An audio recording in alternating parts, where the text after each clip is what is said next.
Malinus jabaran na jabango amun so ko na shu anikli awni nyaw bi alam se me kalo klim ko ani duru samba fla ani mo wansa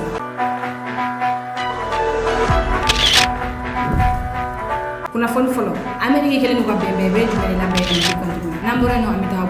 Burkina ya ira kafo ko France temutena do wa jamana ko no tuni kuna folo wala de amulu di o ma inflation fo kon nan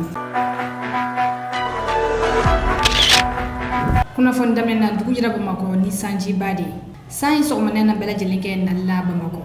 quartier chamane ni sanji so wagira sababu ni nganji to yoro chamane na ina fo awre nyamala jawka chowemna femye malimedo ulukuma na nyina sanji koka uya ira kafo kunyina sa 2023 ko malibe na sanji chamane so malimedo mo kuna fondike na do sefe nu okuna fondike na yere sigira ni ni o dogo ku flay uya ira kafo ko senega fon mina chamane so ni oye kaba malo aninyo ko jibina ni bela jeleni labo malimedo mo ya ira kafo ko nyina sanji kabe saka na ni inondation ni o jizoi wa ko kon be akoma fo yasa fero be saka sigi sinka kasega akombe malimedo mo ya ira kafo ko jiche ali nyina ko be saka sababu kananu kololo chamani wa ko bela jelenki janto yiyerela wa ya ira kafo kabe saka na ni banawi inafo jare ni o kono boli ale ni sumaya ko jiche ale ni jisigili yoro la be saka ni banan chari famberi ka boga da ko ka biso ko madaina sanji chaman na Bamako kata 6h fo na black le korotalena ni inondation yere se fe demsen saba uli bolena unina kabala ami do de ke ala khasa ya kuma lafiya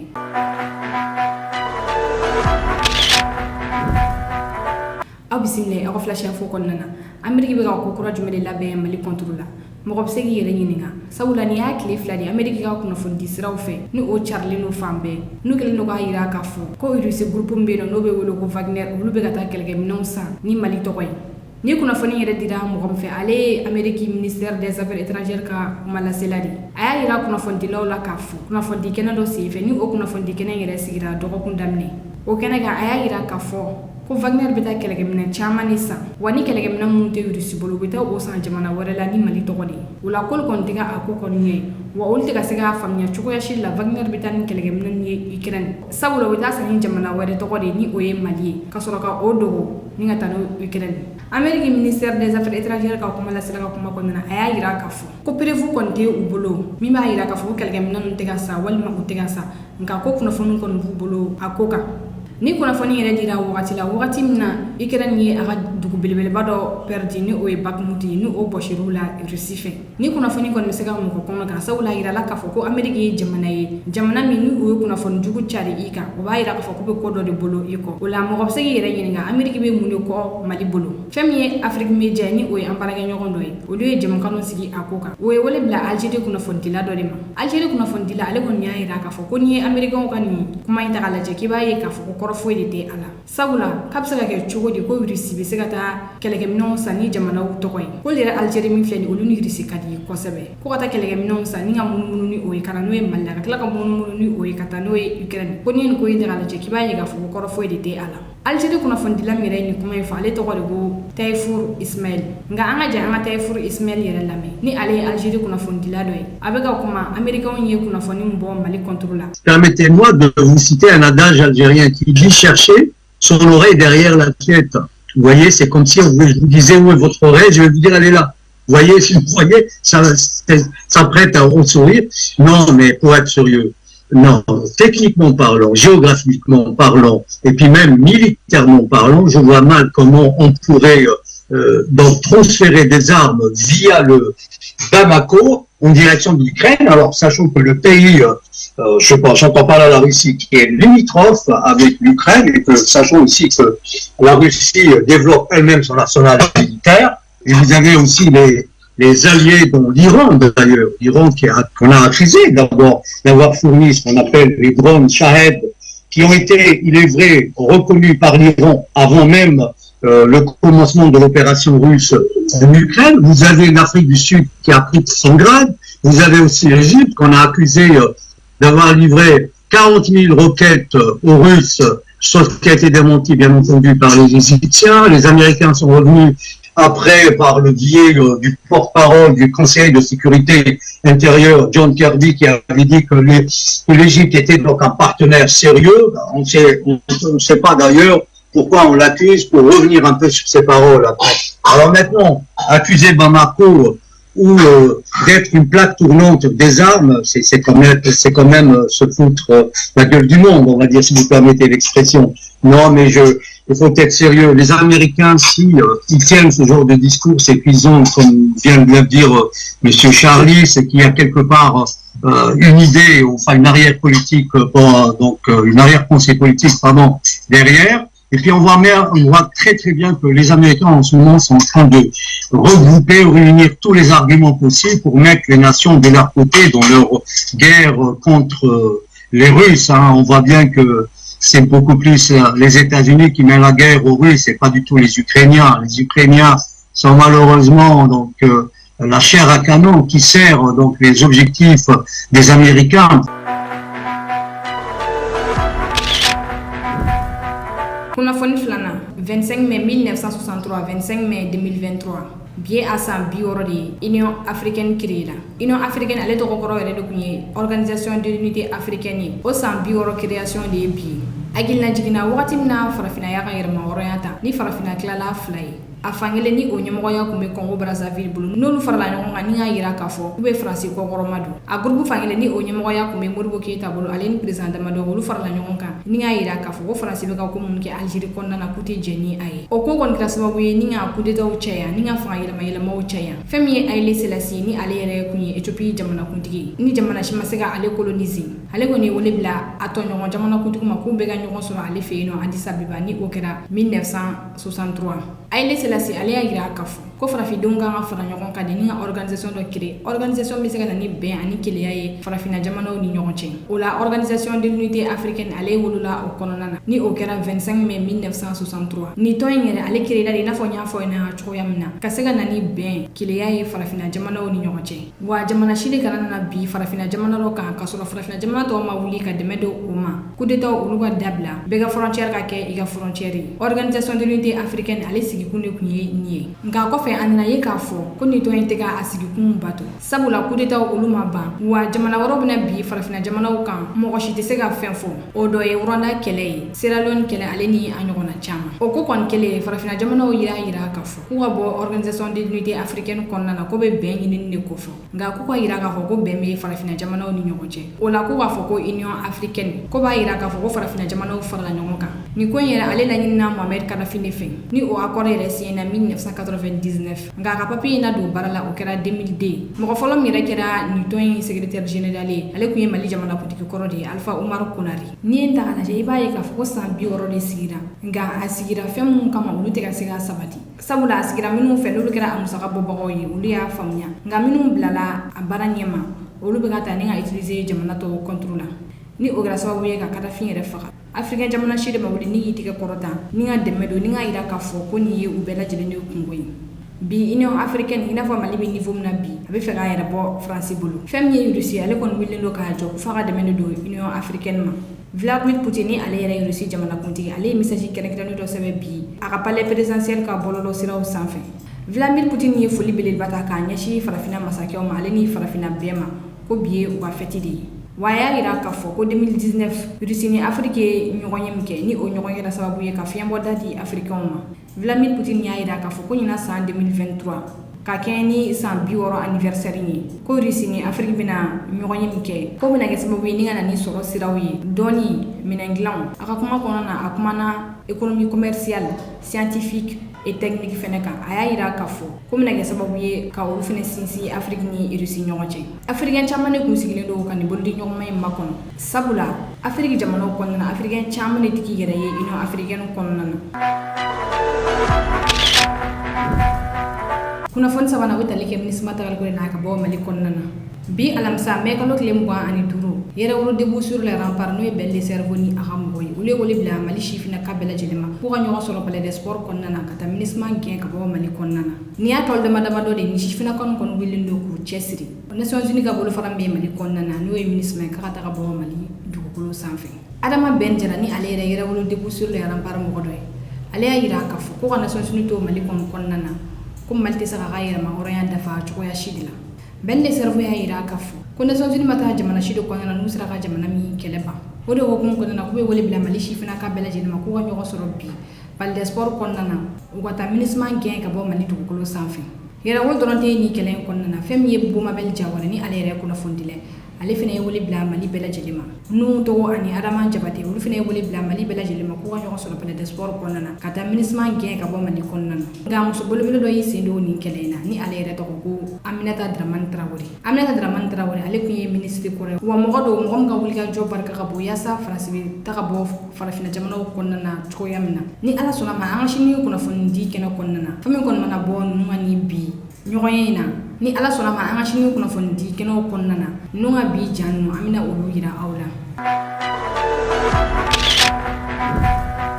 Kunnafoni nana u bɛ taa n'an ye Senegal Ousmane Sonko ale kuma na shuro Dakar procureur ale y'a laɲini kunu k'u ka santa kaso don Ousmane Sonko kun Ousmane Sonko ale kɔni ɲininen kun don Dakar justice fɛ ko caman de la a ko belebele yɛrɛ kun ye k'a binna bogotigini dɔ kan Ousmane Sonko ale kun y'a yira tɛnɛndon k'a tɛna taa tribunal la tuguni sabula ko n'a taa tribunal la ko dɔw bɛ kɛ a la ko minnu man ka kɛ kunu Dakar procureur ale kɔni y'a laɲini ko santa kaso u ka don Ousmane Sonko kun bogotigini ka ko la Ousmane Sonko ale kuma na kunu a y'a yira k'a fɔ ko ni affaire in ye politique affaire de sabula ko kapitani yɛrɛ bilala nin ko in enquête la ko kapitani taara tribunal la k'a bɛ kuma k'u y'a bali ka kuma Ousmane Sonko y'a yira k'a fɔ ko témoin wɛrɛ fɛnɛ taara k'a bɛ taa kuma ko Macky Sall bɛ nin ko in bɛɛ kɔfɛ k'u y'o fɛnɛ bali ka kuma o la ko ale Ousmane Sonko kɔni ale kɔni tɛ sariya sanfɛ ko k'a fɔ k'i b'ale minɛ k'a datugu nkalon kan yaasa a kana se k'a ka candidature don ko Sénégalais kɔni tɛna n'u sigi ko kɔni lajɛ Ousmane Sonko y'a yira k'a fɔ k'ale ye nin fɔ Macky Sall ɲɛna a mɛnna k'a ka nin ko in bila sabula ko a ko kɔlɔlɔ t'an tɛ nka ko Macky Sall ma ale ka kuma mɛn Ousmane Sonko y'a yira k'a fɔ k'u b'u sigi k'a lajɛ ko mɔgɔ bɛ ka bɛnbɛn bɛɛ kɛ ale kɔ kan k'u bɛna a ye nka an ka jɛ an ka Ousmane Sonko yɛrɛ la mɛ bɛ ka dantigɛli kɛ nanzarakan na. On a vu hier la démonstration du complot et lorsque certains témoins tels que le capitaine Touré a commencé à développer sur la manipulation du PV d'enquête, on ne l'a pas laissé développer. Lorsque Madame Tal a commencé à développer sur les implications du président Macky Sall, selon les dires même de la plaignante, on n'en a pas tenu compte. Hier, le complot a été mis à nu, nonobstant le fait que, à cause de leur comportement extrêmement injuste, agressif à mon endroit, lors des dernières convocations dont j'ai fait l'objet, nonobstant le fait qu'à cause de cela, je n'ai pu me rendre hier au tribunal. Parce que j'ai été très clair et je le rappelle à l'endroit de la communauté internationale. Je n'ai jamais refusé de déférer à une convocation de la justice. Mais tout le monde a vu le traitement auquel j'étais soumis à chaque fois que j'ai essayé de déférer à une telle convocation. Mon quartier est barricadé, ma famille est terrorisée, mes enfants sont privés d'école. Ma voiture est caillassée et cassée. On m'extrait de force, on m'asperge de liquide toxique pour me mettre dans des fourgons. C'est cela qui nous a amené à cette posture de dire, tant que ces comportements déviants de l'État ne cessent pas, nous ne répondrions plus à une convocation de la justice. Mais nonobstant notre absence, vous avez vu ce qui s'est passé au tribunal. Rappelez-vous que lors de la fameuse confrontation, que le juge d'instruction n'avait tenu que pour essayer de m'humilier. Quand je suis sorti, je vous ai dit que c'était un massacre. Kunnafoni duruna o bɛ taa n'an ye Burkina chifu y'a yira jamanakutigi la k'a fɔ ko ni ko k'i tɛ wulu fɛ k'i kan ka a naji haramuya ni kuma in fɔra kun min na o de ye Burkina chifinakaw y'a yira k'a fɔ k'olu bɛ tɛnburu min san k'a kɛ u ka papiyew la k'o bɛ taa dilan Faransi de Burkina chifu kɔni bɔlen nin ko in kalama u y'a yira k'a fɔ k'u tɛ fɛ tuguni u ka tɛnburu ka taa dilan Faransi b'o laɲini jamanakutigi fɛ Burkina chifu y'a yira k'a fɔ ko ni tɛnburu fɛn fɛn taara dilan Faransi k'olu tɛna n'a san tuguni k'a kɛ u ka papiyew la kunu conseil des ministres kɛnɛ kan capitaine Ibrahim Traoré ale kɔni y'a yira k'a fɔ ko tɛnburu fɛn fɛn bɔra Faransi k'a si kana na utiliser Burkina tuguni ni kunnafoni kɔni dilen tɛnburu dilanna caman nana i yɛrɛ yira mɔgɔ caman y'a yira k'a fɔ k'olu bɛ se ka tɛnburu dilan wa k'ale ko gɛlɛn tɛ fɛn min ye Burkina chifinaka dɔ ye ale yɛrɛ y'a yira k'a fɔ ko k'ale gɛlɛn kɔnɔna k'ale bɛ se ka na ni mansinw ye minnu bɛ se ka tɛnburu dilan k'a bɔ k'a di ma i n'a fɔ a tun bɛ kɛ kɔrɔlen cogoya min na wa ko o dɔrɔn tɛ a y'a yira k'a fɔ ko tɛnburu bɛ se ka dilan hali ni mansin électronique ye k'i bɛ se ka tɛnburu bɔ i ka ordinateur la k'a kɛ i ka document sanfɛ k'a sɔrɔ a ma kɛ ni tɛnburu physique ye ni kunnafoni kɔni dilen Burkina kɔni y'a yira k'a fɔ ko tɛnburu fɛn bɛna bɔ Faransi k'a si tɛna na don Burkina tuguni nka kun le conseil des ministres kɔfɛ u bɔra ni ka perepere-latigɛ kɛ a ko kan an ka jɛ an ka Burkina ministre min ɲɛsinnen don kunnafoni di kama k'ale ka kɔrɔfɔw lamɛn ɲɔgɔn fɛ. Ce que nous avons constaté à travers la production du timbre annoncé et autres, en estimant que d'ici 2 semaines, on aura des machines qui seront installées ici. On cherchait à comprendre un certain nombre de contours. Nous avons eu à rencontrer les différents responsables au niveau du ministère de l'économie, des finances et de la prospective.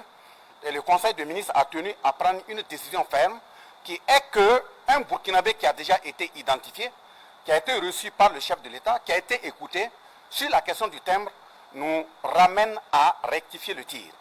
Le timbre sera bel et bien un timbre produit au niveau national et mieux, nous allons aller à une phase de production de timbres numériques. Donc c'est un Burkinabé qui est venu montrer sa version, nous avons estimé qu'elle est prénable et aujourd'hui on a la possibilité de produire un timbre numérique. Ça veut dire que si l'intéressé, celui qui est intéressé, paye son timbre, il aura la possibilité d'avoir sur le portable ou le matériel utilisé un reçu immédiatement envoyé qui sera imprimé et impacté ou associé au dossier où il est recommandé. Nina kunya arabi flash info e kada aw bloka aw ni che aw la mel ko nyumana anga folwi an la be baga belajili kene na mu mi kana che ka bo Senegal aw ka me wakati wore Nations Unies yo Congo pas de soro Nations Unies mo ambi yorom na 600 bi rencontre extraordinaire uya ke Nations Unies kon nala uyuka expert be convoqué ko olu yo kuma sulu soro uye problème soro mais on va essayer de djadjo, de faire nous problème. Malika rapport, on m'a bambola flo, Nations Unies ka rapport mimbora, ayira la ko galon ko flidu, wa dalu chama ira la, dalu chama ira mima ira ko Nations Unies ka moura rapport galono. Pardon. Nations Unies famao, ou ye nyoron wole, kuka expert wole, kuka personne d'appui wole, kuka personnel civil wole ku be se ka mun ke pour que kan ko d'Afrique Mali dala jona parce que ayira ko Nations Unies galon tige Nations Unies filila wa Nations Unies te bara indo oui ala mine ka Congo dugu min togota no ye monaye ko o coordonneta ni o ye monaye kana no ye kubo sigi Mali coordonné kan o yoro folo yo kungo soro o min yira Malien munu ye témoignage ke nolu bora ka fo ko non surasu ma fagali ke population civile la surasu ye anga terroriste munu nana an toro anga dugula yolu de faga faka don o kuma nonu ni tamasere munu be ale ni anga justice enquête munu ke kuma nye Nations Unies déstabiliser ka yogo Nations Unies mo be yininga bolibi mo munu be jo sharia koka nu be Nations Unies na bi ou kelen mo kuka mo be interpeller ala ni malien ka wuli ka jo sababula malien jo ni barka de be awko mali famao do ni barka de be awko wa nga do ambe dugumi yere kono do ni barka de be dugu ngoro ay frega ka vidéo partager on n'est pas loin de la victoire avec l'aventure dit mais solution de quai pour que ambe to nyombulo mo shikana na ni kuma do yemi me ka sababu ka famao ko do nyona moko sikana nan kodo e mi be keswabi ka leaderu kodo nyogona moko sikana nan kodo e mi be keswabi ka dina o kodo nyogona moko sikana nan kodo e mi be keswabi ka maline duguere bla nyogona ble ani kokan jugu be nyogona intérieur jugu de anga freke angolu do glanfini no ko ro soyi moko ni nana ni koyebi kana ni farafali ka nyisi malidio ma sero sala amba fangiye Nations Unies ga chide ni ko ina on n'est pas loin de la victoire agneau de fort. Et République du Mali, c'est pour nous. Comme la communauté internationale est l'outaï, mais en de fort, antina Mali blamroye. On a Géléa, on a souveraineté qu'on a respecté, Géléa Kounye de Ouloufanfe. On a souveraineté qu'on a entretenu, Géléa Kounye de Ouloufanfe. Mali on a Mali Koumafo. Mali on a Wouli, Kasseka Mali Nyoronyini. Mali Famo Kaladjeka, Mali on Saroke, Kela est Nindroni. On a donc Malien Dim Bela Djelenkato. Mobiliser-les, intégrer les normes pour que les barrages soient là-bas. Mais faire mon foyer, on a créé Nations Unies qu'on a déjà. Faut donc, on va essayer de Kobeke pour que quand fara ou bien quand on a démoralisé, ou bien quand on a sera, ou bien quand on a fera. Mali on a sonné. Mali est victoire ta Nations Unies contre là. Alani on a pressé sababu. Mali est victoire ta Nations Unies sababu là. Alani on a leader du sababu. Mali est victoire ta Nations Unies côté là. ala ni an ka vidéomaniw n'an ka activités ni an ka chroniqueurs ani an ka faama ɲumanw ala n'olu sababu Mali ye victoire ta an tɛna mɔgɔ tɔgɔ fɔ mais mɔgɔ o mɔgɔ